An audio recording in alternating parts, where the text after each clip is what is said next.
So they're the larger species, which are prepared by pouring boiling water over them because they naturally germinate after fire. Yep. So we replicate that by giving them a quick taste of boiling water, and that breaks the dormancy of the seed, but it doesn't start the germination. So the seed will actually sit there until the conditions are right for germination. Yep. So if it doesn't rain from here on in, it doesn't matter that much because there's potential for further germination in following the autumn and the following spring. How many years can they sit in wait? Well, acacias can sit in the ground for 50 years without germinating. So when farmers are freaking out because there's very little visible, it's more to say the investment is just waiting for the right moment, and if you let the cattle in too soon, yes, you've wasted your dough. You've wasted your money. That's and right. That really was the most expensive bucket of sand that you've ever bought. Yep. Exactly right.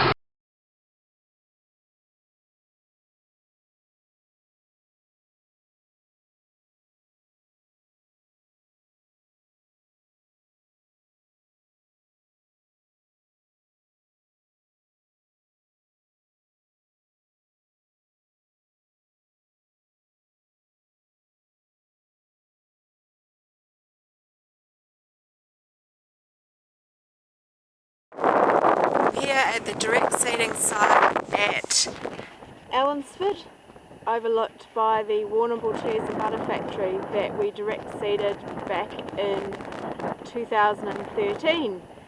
And I'm looking at, on the second day of the Sungold Field Days, the success of the direct seeding project. Here's the blackwoods. You can note, sorry in the shadow, with a blackwood they start out with this type of foliage there, and then as they get older they develop these type of leaves, and as they grow they lose that ferny little character that they start with and develop these large flat leaves which are really tolerant to environmental stresses. They are one of the hardiest species of trees that we have in this region. They grow on roadsides, they can cope with being browsed, they can cope with being cut, and they will reshoot from the base as well. Just walking through some of the eucalypt species that have popped up as well. So when you look across at this belt, there it's in scale with my ute, you can see that while we've got gaps in between plants, those gaps are successively being filled with the native species, and the tussock grasses that were in the seed mix have also come up. You can almost see the lines of them, so they're filling in the gaps as well. As time goes by, here's a she oak. As time goes by, more of the seed that was dropped and pressed in will come up, but in giving the different species a bit of room to move, not only do they provide microclimates for each other, but they also allow other things to come up in between, things that might in fact be a seed store from way back that's latent in the soil. We don't know. That's why we keep coming out here and having a look.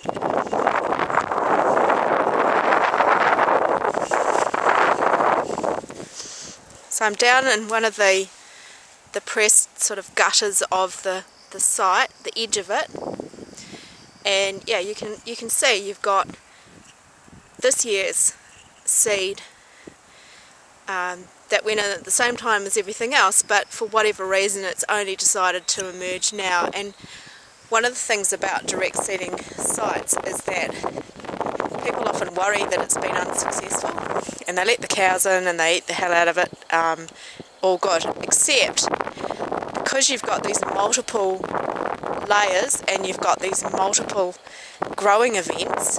If you let things in too soon because you haven't done good site preparation and the weeds come up, you can actually find that your stock just eat all the young trees and if they don't eat them, they walk all over them, or they pull them out of the ground trying to eat them. So most experts in the field of direct seeding say 2 years is the minimum you should leave it. If you do have the likelihood of weeds coming back that are going to cause you some problems, like particularly woody weeds, but also grassy weeds like kikuyu grass, if you've got quite a strong presence of phalaris, if you've got quite a strong presence of thistles, Cape Daisy's not so bad. There was a bit of that on this site. If you've got a lot of that and you know that it's just going to come back the moment you turn your back, your site preparation for your direct seeding site needs to be quite significant before the trees even go in. And in doing that, it means that the likelihood of the seed that you put on the ground growing up and being strong and healthy plants is increased. So we're now pan across to There She Blows, the Sungold Field Day site. I'm watering the track because it's a bit dry at the moment, and the rain that we were supposed to get hasn't come. I encourage you all to come to Direct Seed site at Sungold Field Days, or look on the website and go back and have a look at the original seeding event. Get your eye in, drive by, you can see it almost from the top of the hill. We're just behind Acme Rural, which is on the corner of the Warrnambool-Cobden Road and the Great Ocean Road. It's a great site to come and have a look at. I'm sure the good people at Acme Rural wouldn't mind if you mosey across on their side if you can't get through on the other side.